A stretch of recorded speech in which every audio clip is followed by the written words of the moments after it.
16h-18h sur Europe 1, Historiquement Vôtre. Stéphane Bern. Chaque après-midi dans Historiquement Vôtre vient ce moment de l'émission où je suis un peu fébrile. C'est Bern to be alive. Oh, soyez pas fébrile, faites-moi confiance Stéphane. Après tout, qu'est-ce que vous avez à perdre? S'il peut me rester un peu de dignité jusqu'à 18h, ça m'arrangerait bien. Hein. Oui, je peux pas vous le garantir ça. Allez, c'est parti. On va commencer avec une question pour vous Stéphane, justement. Une question qui porte sur l'Allemagne. Vous aimez l'Allemagne? Oui, beaucoup. Alors, on va parler de Günther Quandt. Ah là, j'aime moins déjà.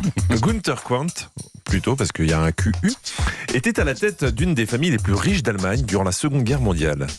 Volontiers généreux financièrement avec le parti d'Adolf Hitler, il a allègrement profité de la main-d'œuvre des travailleurs forcés et des prisonniers de guerre dont beaucoup périrent.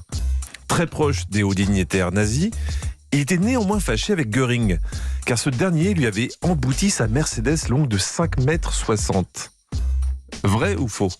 Göring a embouti la Mercedes de Quandt.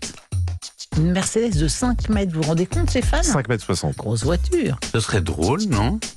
Voilà. Moi j'ai envie d'y croire. Oui, vous avez envie d'y croire? Oui, ça m'amuse. C'est une belle histoire. Une belle en histoire, effet. oui. Entre deux salauds. C'est exactement. Et on écoute si vous avez une bonne intuition ou pas. Vous avez perdu. Non, je suis désolé. En fait, il n'était pas brouillé avec Göring, mais avec Goebbels.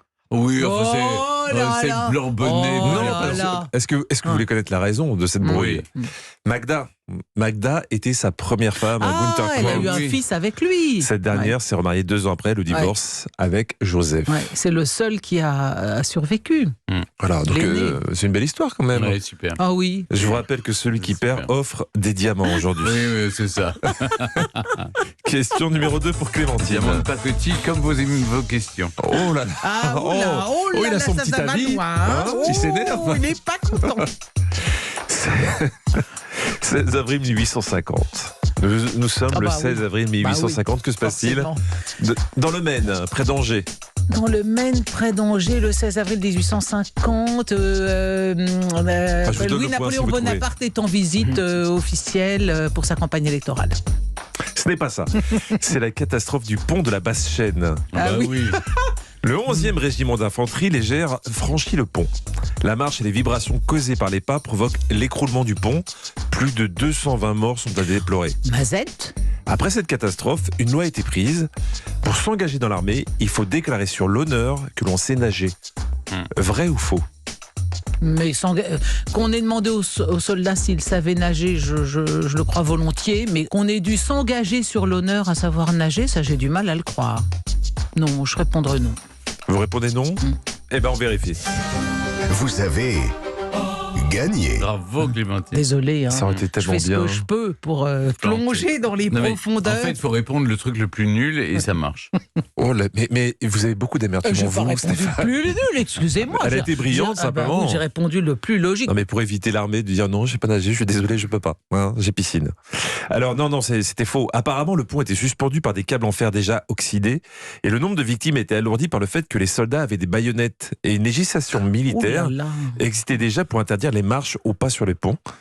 Les funérailles des victimes furent organisées en présence du président de la République, Louis-Napoléon Bonaparte. Ah, vous voyez qu'il était quand même de la partie. Ah oui, à cette époque, il y avait des chances. Il y avait des chances. Une question pour Stéphane.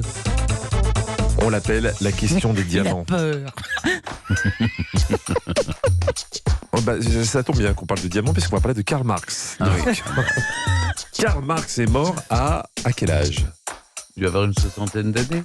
C'est bien. Je vous donne un demi-point déjà. Il est mort à 64 ans. Il est né à Trèves en Allemagne, décédé à Londres.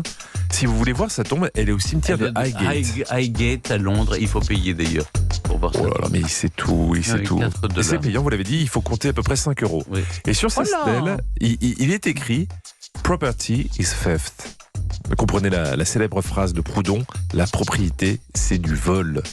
Vrai ou faux? Alors, si vous y avez été, vous devez savoir. Non, je me souviens pas d'avoir lu ça. Il n'aurait pas mis ça. C'est pas écrit ça? Non. On écoute la réponse. Vous avez gagné. Vous avez gagné, c'était faux. Il est écrit « Worker of the World Unite ». Oui. soit oui. travailleurs de tous les pays, Qui unissez-vous. était à l'origine une phrase de Flora Tristan, comme chacun sait. Une question pour vous, Clémentine. Oui. Cela fait 40 ans que Grace Kelly nous a quittés. Princesse consort de Monaco en 1956, elle fut à ses débuts, vous le savez, une actrice de légende. Bon, je pense pas que vous me contredirez autour de cette table, mais j'ai quand même une question. Grace a fait de la pub pour de l'anti-moustique. Vrai ou faux? Voilà, moi si je peux rendre hommage, hein. Je vais répondre non. Ouais, vous Non, je la répondez vois pas non. faire de la pub pour un anti-moustique. Mais vous avez bien raison, on écoute la réponse. Vous avez perdu. Ah, c'est génial.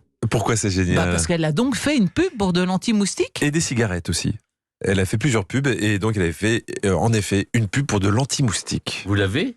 Je lave ce que je vous voulais. Non, mais vous l'avez, la pub? Non, On je ne l'ai entend- pas, je ne l'ai pas. Ah bah, c'est ça qui aurait été amusant. Oh non, mais ce qui est bien, c'est d'avoir que... le témoignage sonore. Oui, je sais bien, mais ça serait trop simple. Bah oui, bien sûr. Une Oui. question pour vous départager. D'accord, si vous voulez. 1896, un record est battu. C'est le 27 août de cette année que la guerre la plus courte Oui. éclate. Ah bah c'est la guerre Guerre zanzibaro-anglaise. Oui. Exactement, elle a Ouais. duré 37 minutes. Depuis 1964, le gouvernement révolutionnaire de Zanzibar est une entité administrative autonome de la Tanzanie. Qui est né dans le protectorat de Zanzibar? Plusieurs propositions. Le chanteur Freddie Mercury, le chanteur Antoine ou Jacques Attali? Antoine. Freddie Mercury. Je vous rappelle qu'il y avait des diamants en jeu aujourd'hui. Et comme c'est une grosse pince, il a réussi à éviter ça. Il a gagné. C'était Freddie Mercury. Ouais. C'est Stéphane qui a gagné. Et Freddie Mercury qui est né en 1946 de son vrai nom Farouk Boulsara. Bravo. Ce protectorat Ouais. britannique vient du Zanzibar. sultanat de Zanzibar, devenu indépendant en Bravo, 1963. Bon, ben, nous, les prolétaires, on va vous donner un petit seau de charbon, parce qu'on ne peut Exactement. pas faire beaucoup Ah oui, ce mieux. serait bien pour la centrale de Saint-Avold. ou un galet. Ça vous va? Un galet, si vous voulez. D'accord. Europe 1. Historiquement vôtre.